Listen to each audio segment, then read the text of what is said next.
Good morning. Welcome to another read aloud of Hero.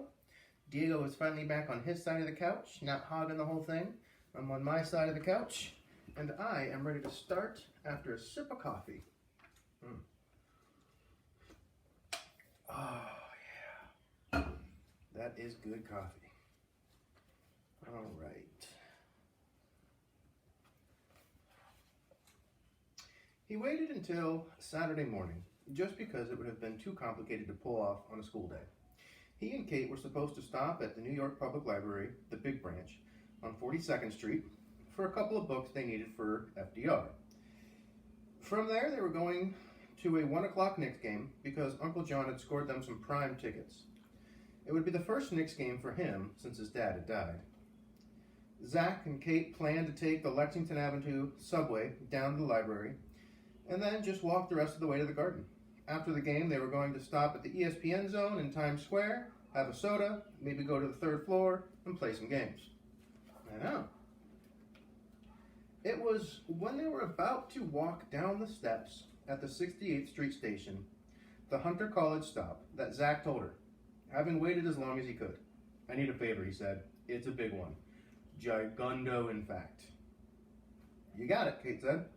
She had her hair in a ponytail that came through the opening of her favorite Knicks trucker cap.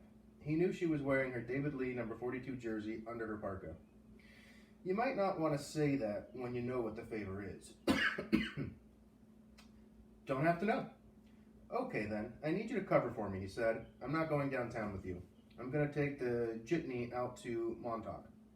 She pulled her cap down so low he could barely see her face now. "But your mom said no," Kate said. "I know. And you're going anyway?" "Yeah." She looked up and surprised him then. "Well, then I'm going with you." "You don't want me to go any more than my mom does.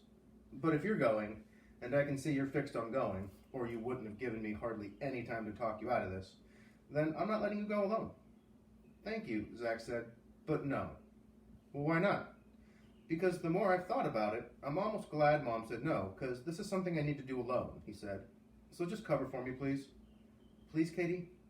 If I catch the next bus, I can get out there and get back by the time we're done.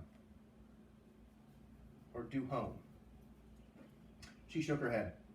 "We could go together and get back together, and it'd be pretty much the same deal." Zach grinned.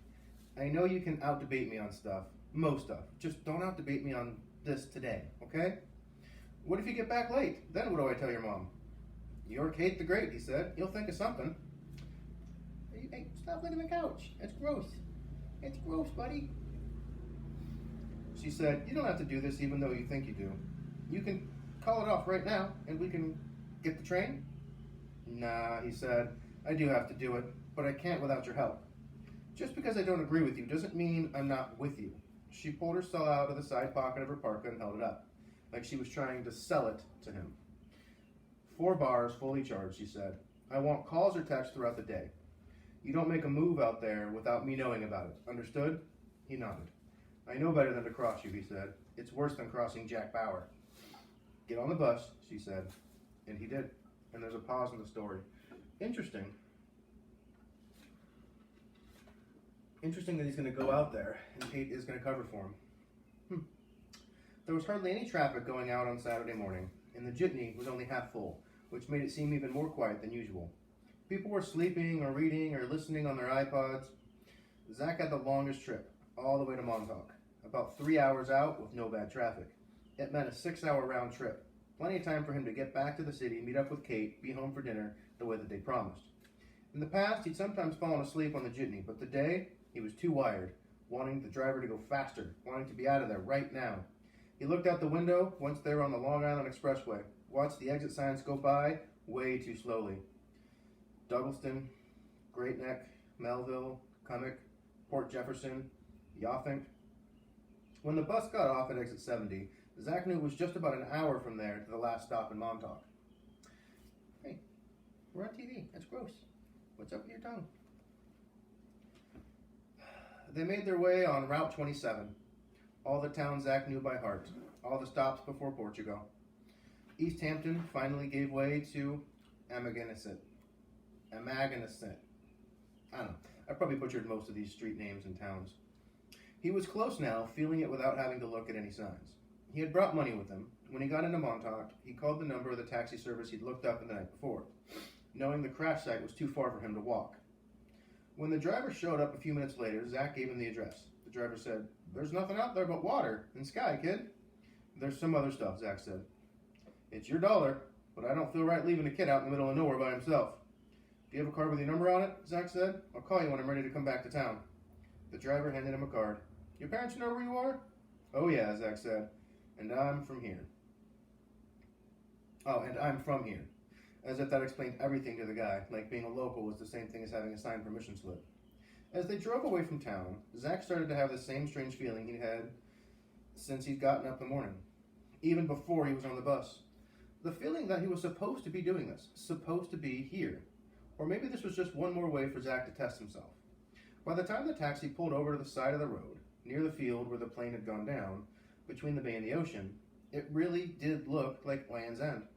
Zach paid the man, watched the taxi turn around and head back toward town, and felt as if he'd been dropped off at the end of the world.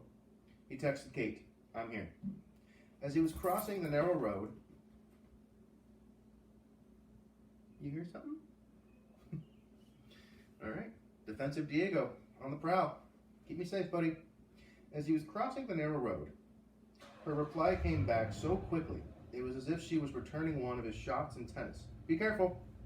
But it made him think of something his dad used to say to him all the time. Be careful what you wish for. He had wanted to come here, wanted in some way to find his dad out here.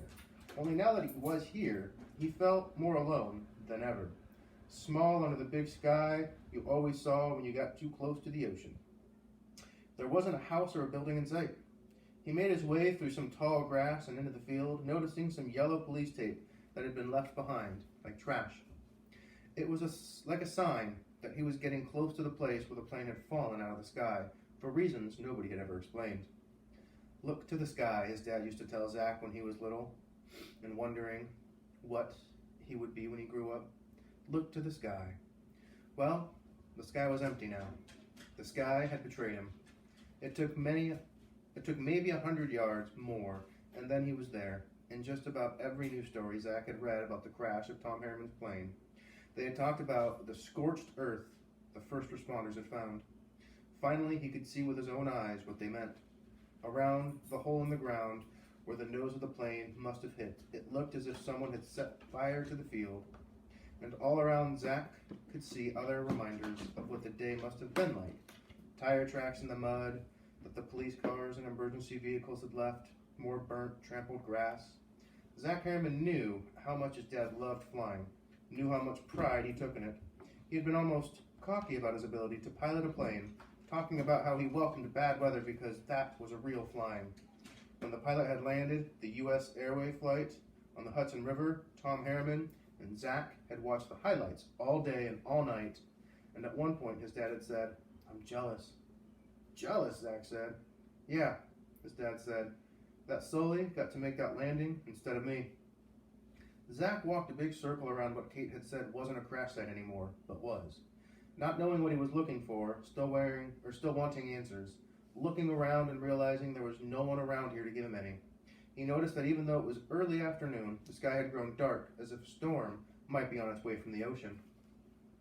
The wind picked up, starting to howl. Maybe his mom had been right. Maybe there was nothing out here worth seeing. Zach had been angry since the crash, angry every day, but today he just felt sad. Sad that he'd built this trip up to be so much in his mind, sad that he'd set himself up for this kind of letdown. He walked away from the hole in the ground toward the ocean, thinking he would soon come to the end of the field, some kind of fence or boundary, but he didn't. He'd been able to hear the ocean when he'd first gotten out of the taxi, but now, no. There was just the wind drowning out everything else. The sky turned even darker. Okay, I'm out of here, Zach thought, before this turns into the Twister scene from The Wizard of Oz. One more look at the hole in the ground, then he'd call the number on the back of the driver's card. He hadn't found anything, certainly not anything resembling a clue, but at least he'd come. At least he didn't have to wonder anymore. He walked back the way he'd come, arrived at the hole, knelt in the ruined grass, and grabbed a fistful of dirt. For some reason, he imagined his dad watching him now, from somewhere, from wherever heaven was, being proud of him for doing this. And Zach said goodbye to him. He tossed the dirt away and started to get up, and then stopped because, as dark as it had grown, he saw a flash of light reflecting off of something. Zach reached down and pushed the dirt away, felt a breath come out of him all at once, knowing what he was looking at, the way he knew the password for his computer, or the combination to his locker, or his dad's face. A Morgan silver dollar. And not just any Morgan, Zach knew. He knew of only two. There was the one he was holding in the palm of his hand now, and the one he had back home in the apartment, in his room, on the shelf above his bed. That's where he kept it when he wasn't trying to squeeze good luck out of it. This was the one his dad carried with him wherever he went. All the bad places, to this bad place. Zach rubbed it against his jacket and then spit on it and cleaned it. His dad's Morgan, no question. It was in 1879, and when he'd given one to Zach on his 18th birthday, on his 8th birthday, he'd given this one to himself at the same time. He told Zach that day that from now on, if he squeezed it hard enough, Tom Harriman would know, no matter where he was or what he was doing. So Zach squeezed. "I've been waiting for you," a voice said. Oh, that's where they end the chapter. Wow, I cannot wait to read the next chapter.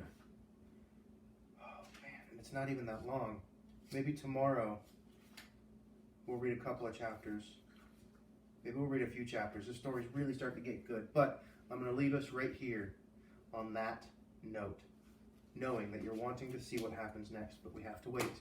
Anticipation will make the story get better. I'll see you tomorrow. We'll read a few chapters together.